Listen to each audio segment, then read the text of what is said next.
ang lagnat at rashes sa katawan ni Baby Caroline na inakala ni Mommy Claudine na allergy lang, Kawasaki disease na pala.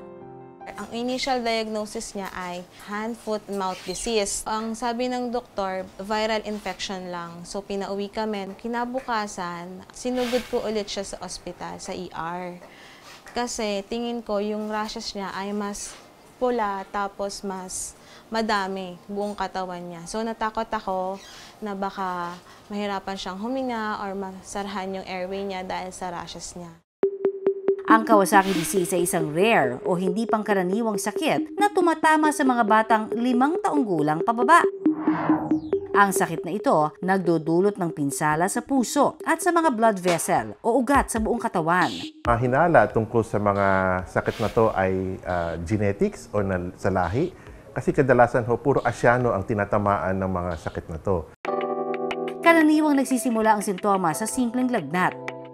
Pero ang dapat daw bantayan, ang mga sumusunod na sintomas.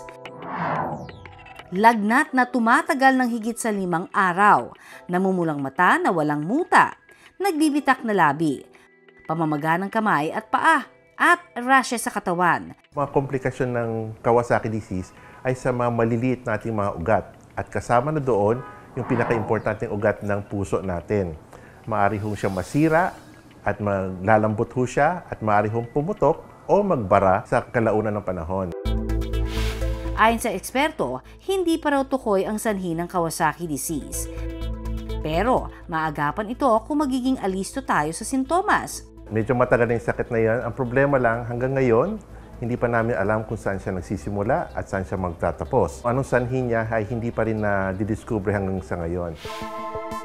Ang pangunahing gamot sa Kawasaki disease ay ang intravenous immunoglobulin o IVIG na kritikal daw sa unang 10 araw mula nang lumabas ang sintomas. Ito ay kinuha sa mga dugo ng ilang milyong mga tao at pinoproseso sa laboratorio para tanggalin lang yung particular na parte ng dugo na yan. At yun ay parang ipaglaban dun sa mga sakit na meron ng Kawasaki disease. Ang gamutang ito, umaabot daw mula 80,000 hanggang 150,000 pesos sa pribadong ospital. Pero mga kapuso, sakop din ang benepisyo para sa mga miyembro ng PhilHealth ang Kawasaki disease.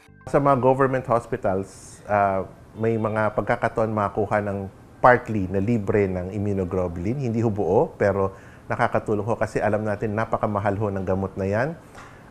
Pero yan ho ay essential or importante magamit para sa mga pasyente may Kawasaki disease. Habang tumatagal ang panahon, dumadami ang mga kaso ng Kawasaki disease hindi dahil sa dumadami ang sakit, kundi mas marami ng doktor ang nakakaintindi ng sakit na to. Ngayon, ang standard is about 700 hanggang 800 bawat taon. Maraming salamat sa pagtutok sa Pinoy MD. Para po sa iba pang kaalaman tungkol sa ating kalusugan, mag-subscribe na sa GMA Public Affairs YouTube channel. And of course, don't forget to hit the bell button for our latest updates.